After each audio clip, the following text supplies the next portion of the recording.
Welcome to HortTube. My name is Jim Putnam. In this video, I'm going to start a what I'll call thorough tour of my garden and landscape space in Raleigh, North Carolina, Zone 7B. This is a very small lot.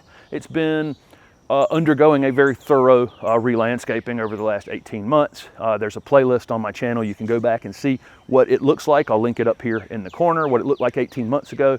Still lots to do, and still house construction to do, still lots of work to do out here in the landscape. Hope you guys will subscribe and follow along. I'm going to break this video down into the 2 videos for the front yard and 2 videos for the back garden space. So let's get started. One thing you'll see, we had Hurricane Elsa, or Tropical Storm Elsa by the time it got here yesterday. This driveway is one thing that's got to be part of this re-landscaping project. I haven't gotten to it yet. You can see the water on the driveway. It's got some drainage issues. I'm going to lift this up at some point, hopefully before the end of the year, or certainly by over the winter time. A good wintertime project. There's going to be a retaining wall going here. What you won't be able to see in the video is this actually raises up about, to about my knee height by the time it's the middle of the bed right there. So it needs some sort of retaining wall here to prevent this mulch from spilling out on the driveway. Okay, but let's go on to what's actually been done in this landscape so far. One thing is I did these giant binary zinnias. This seed came from Johnny's Seed.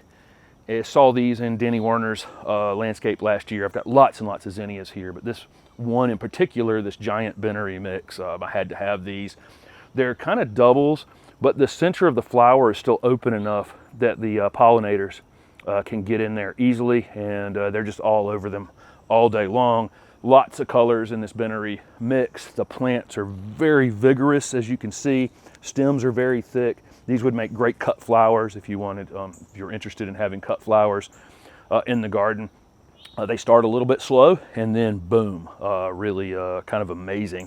And of course, they can be deadheaded as we go. I've actually planted some lantana down in the bottom of that. And what I know about zinnias is sometime in the next month or so, they'll start to take a little bit of a decline. And as they do, that lantana, it's going to become a bed of lantana, hopefully in full bloom at that time. The rain beat some things up, and you'll see some flowers droopy in this video this morning.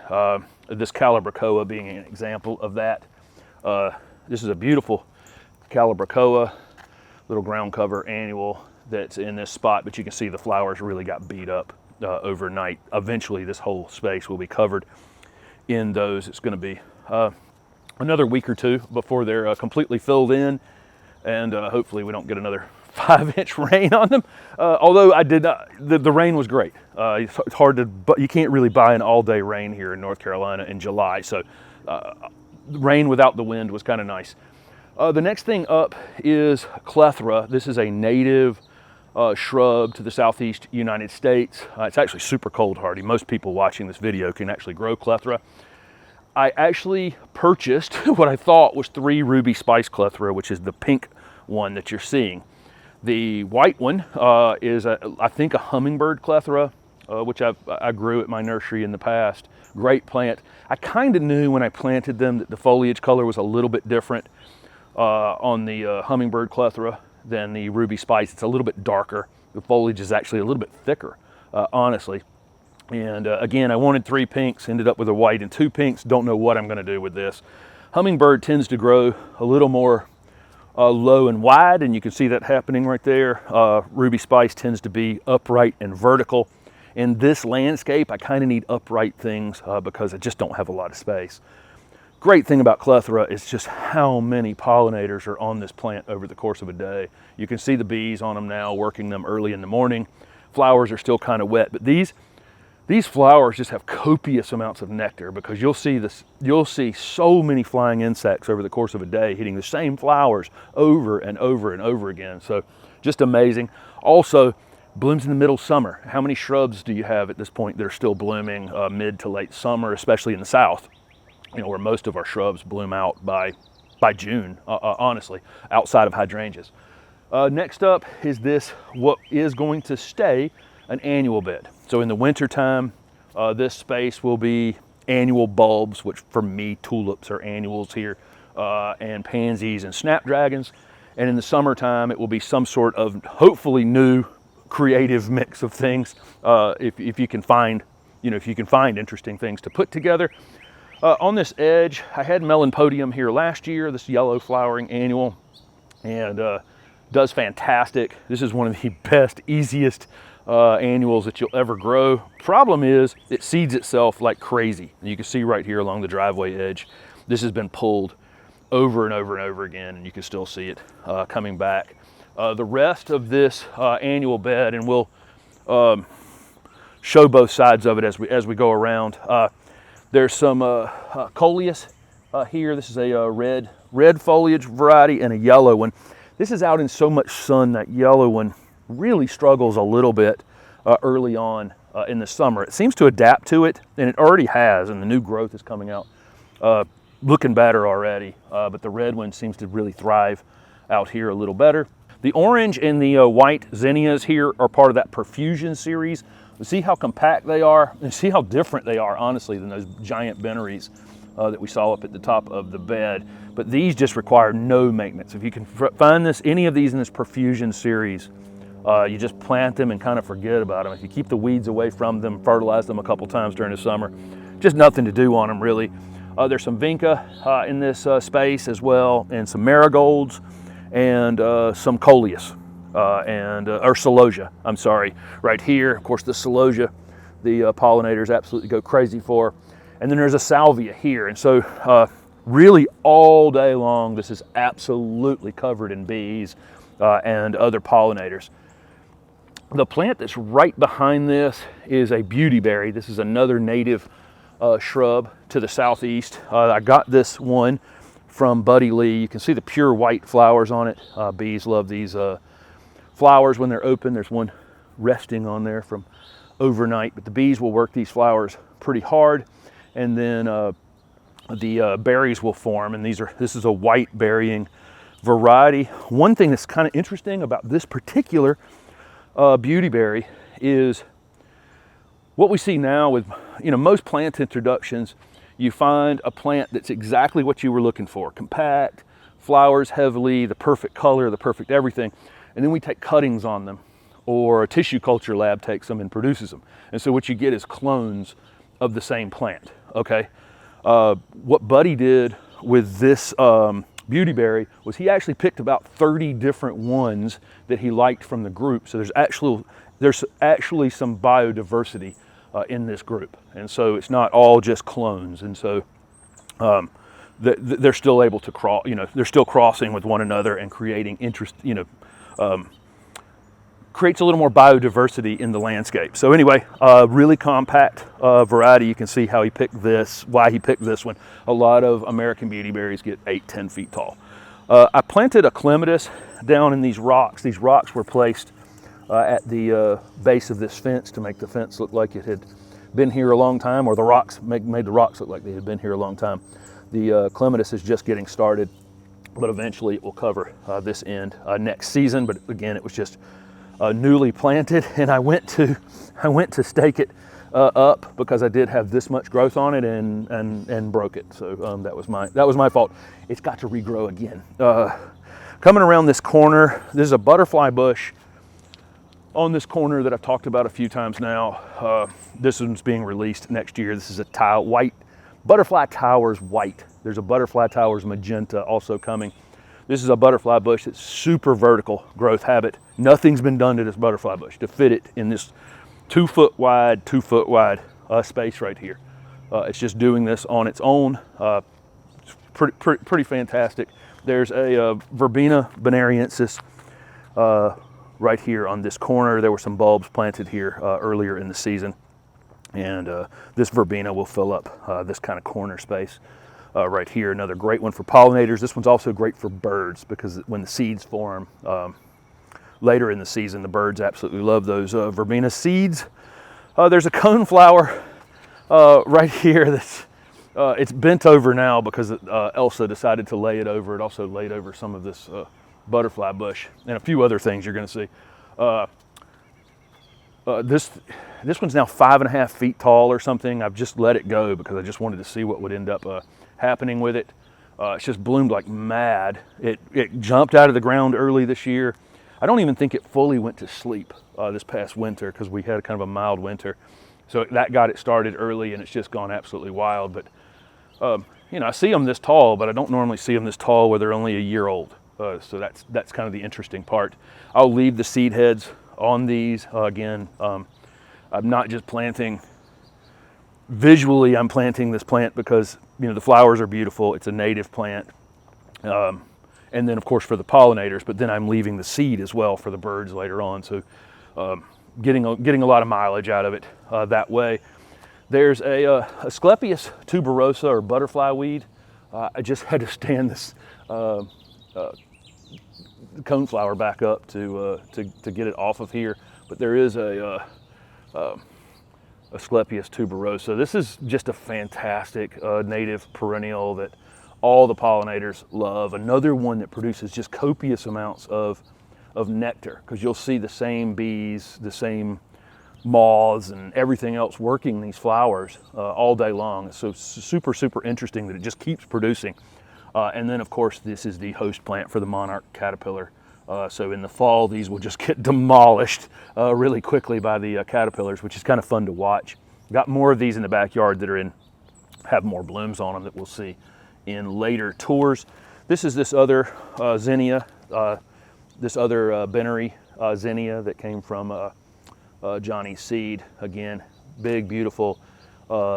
They're double flowers, but again, the center of the flower is still available to the pollinators. Just great plants. The Elsa knocked things around a little bit here. There's some cosmos coming in behind it, also done from seed.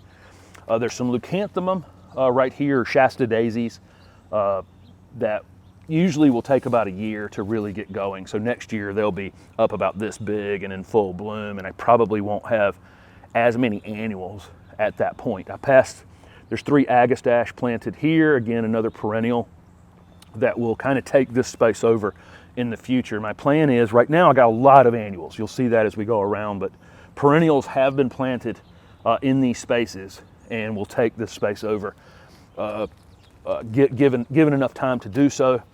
This is one of those sombrero coneflowers right here. This one's called Summer Solstice. It's bright, bright yellow when it first opens. This particular flower has finished and faded a bit. This one is just starting to open. This is a newly planted one, so it's not going to be super colorful this first year. There's an Agastache, or Agastache, some people say, under right here. This is one of the pollinators' absolute favorite plants in the landscape. This thing just blooms nonstop all summer long. Some things got broken apart here by Elsa and need to be pruned off. This cosmos, but this cosmos, again, this is another thing done by seed. Here's another bee sleeping. Cosmos were done from seed and have, you know, I don't know, it's up on the curb, so the height's a little deceptive, but they're at least 4 feet tall. There's some vinca underplanted under the cosmos. I've got a stone path that's been set in place out here by the curb, but it has not been set in place yet all the way up through the turf, but it will be very soon. Moving back up from the road, back up to kind of where I started next to these zinnias. This is going to then, the retaining wall is going there, and then this is going to be a set of steps that lead you up to where I'm standing currently, and this will be actually slightly wider than it is right now. I've got plants kind of invading this space. This is a thuja or arborvitae that is an introduction coming soon. These arborvitae are very, they're not resistant to dog urine at all. And having them on a corner spot right here where a dog can urinate on them has been problematic. It'll just grow right back in, gets peed on, and same thing over and over and over again. So I don't think, you know, if you're looking at any eastern or western arborvitae on a corner where a dog might urinate, I do know that that plant's definitely just absolutely sensitive to it. There's vinca along the right edge of the this old path that's again coming out.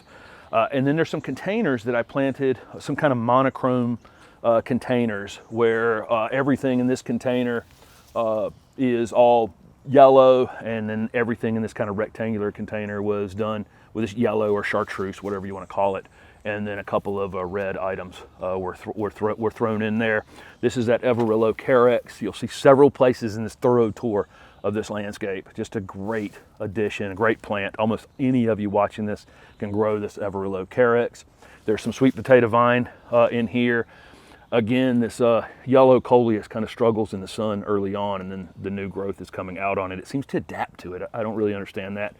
Red one in the back. There's an Obsession Nandina that keeps this red kind of coloration in it all season. There's a gold Heucherella here, and a gold Mop Cypress that has been kind of tree formed in this container. There's actually a video on the channel for when I tree formed that.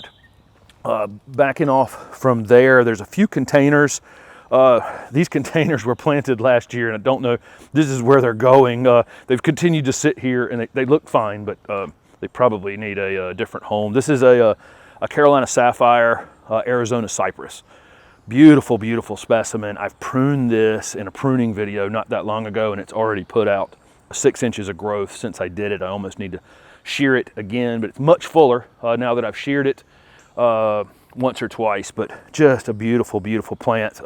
These will get 40 feet tall and 15 feet wide, and they're great screening plants. Not something I can actually put in the ground here, so I'm going to leave it as a container plant for a couple of years and then give it to a friend who needs a screening plant. That'll be the best option for this one, but I can't, like I say, I just don't have any place in the landscape to actually put this plant. Next up is a couple containers that are in front of the Arizona Cypress here.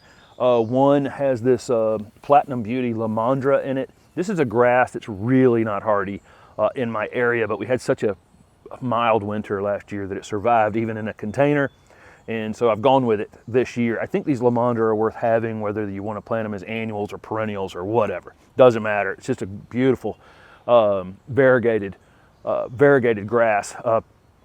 In the container behind it, there's a pretty big thyme that's weeping over the container.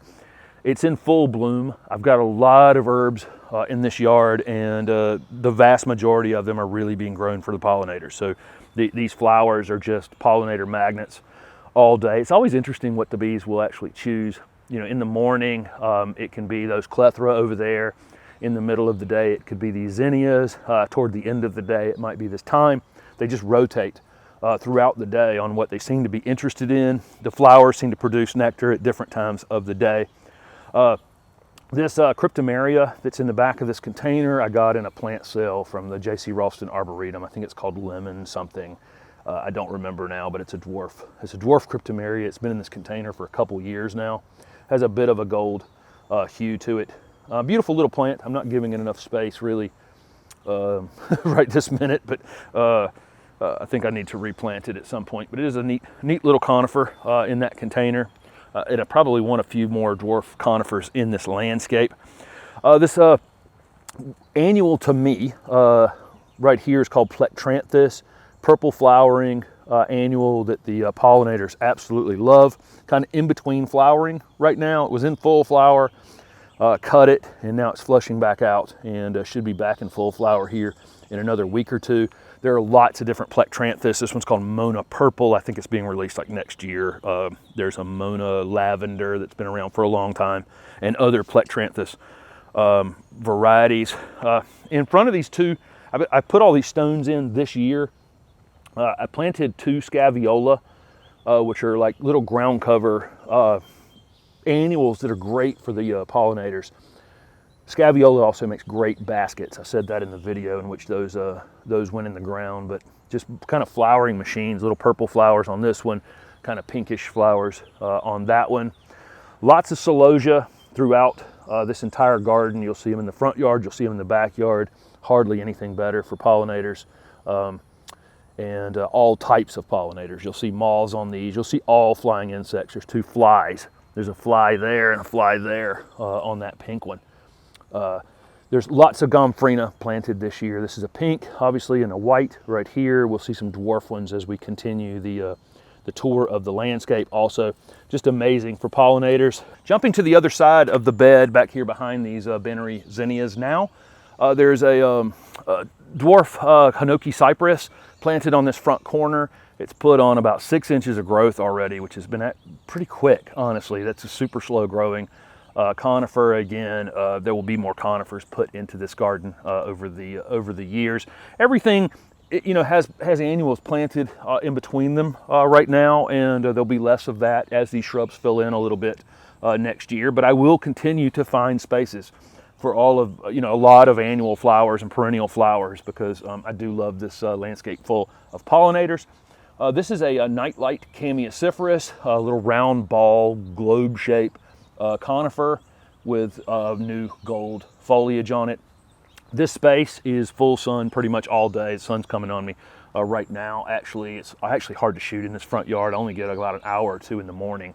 Where it's got a little bit of the light's pretty good for shooting. The rest of the day it's just blazing hot sun until late in the day. There's a crinum lily planted here. Probably won't do a whole lot this first year, but it's going to be pretty big in this space in the next year or two. Again, there's lots of Gomphrena planted. You'll see patches of zinnias pretty much everywhere. Behind this Gomphrena here is an ornamental blueberry that's planted there. It's got blueberries forming on it from where it flowered earlier in the season. This variety has that new pink foliage. It's going to spread out in here, a foot tall and maybe 2 feet wide in the next year or two. Currently, though, it's being eaten by a couple of flowering annuals. This one's kind of interesting. I put these 5 Leanne Cleyera in this bed because I needed something that would stay evergreen and give this bed some sort of backbone. I picked these Leanne Cleyera. They will absolutely outgrow this space. These will get 6 or 8 feet tall in the future. I'm going to keep them 2 or 3 feet tall for the next 5 years. And so I'm not worried about 10 years into the future. Right now, currently, these are absolutely beautiful. Perfect little round balls, all this new red growth on them, pretty much all season long. I can cut them anytime I want to cut them, and they flush right back out. Just a great selection, and I'm just not overthinking the fact that, yes, it's going to get too big. Who cares? I'll pull them out and move them somewhere else or give them away when that happens.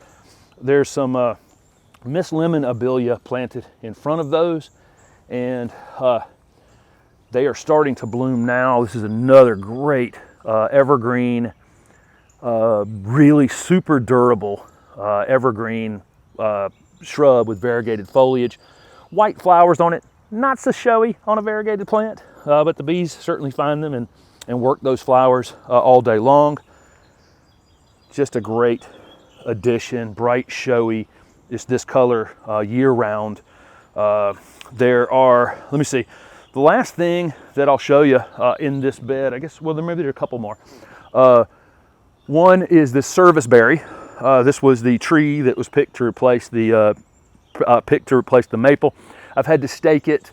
It's really quite tall for the amount of girth it has on it, so I'm going to have to stake it well, I think, for a little while. I will move these the ties on it occasionally so they don't bury, so they don't do any damage to the actual tree.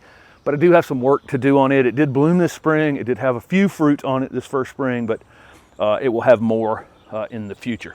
So this entire space I'm showing you is probably only like 30 by maybe 15. So we're talking about 450 square feet. There's this many varieties packed in it. I only got a few more to show you before the sun runs me out of this front yard for today.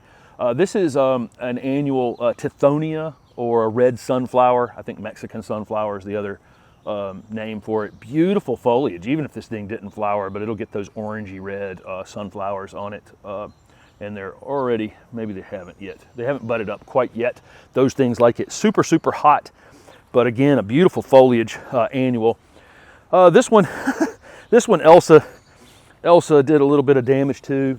I left town for a few days, and when I left town, this moon dance Hydrangea paniculata was probably the prettiest plant in the landscape, and all of the rain has kind of weighted the flowers down. I'm thinking as it dries out today, they'll pop back up. I don't think they'll pop fully back up though. No, that's life. I've got a dwarf butterfly bush along the edge of where that path is going. There's some Liatris I did in a bulb jumpstart video that I did earlier in the season. I planted these Liatris in containers early in the season, but these are Blazing Star is another thing, another name for these. They look absolutely fantastic along this bed edge. They kind of match that butterfly bush almost too much, and the color differentiation isn't there. I do like monotone things sometimes, like that container where it's yellow and yellow and yellow, but even in that container, there's various yellows. And these two colors they match almost too much. There are 3 boxwoods that were planted along this space. Considering that Liatris will go to sleep, the butterfly bush will go to sleep, the moon dance will go to sleep, and the beautyberry will go to sleep. I need something here that's evergreen, and so there are 3 baby gem boxwoods planted out here by the street.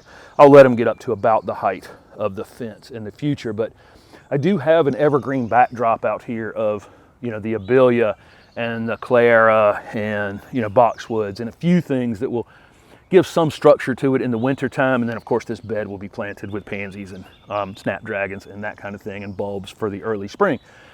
Thank you guys for following along with these videos. I'm going to do the other half of the front yard in the next one of these, and then again we'll move to the backyard space. But this is the first 450 square feet of this 2/10 of an acre lot. So a lot of detail out here. Thank you guys for watching, and don't forget to subscribe to continue to follow along. Thanks.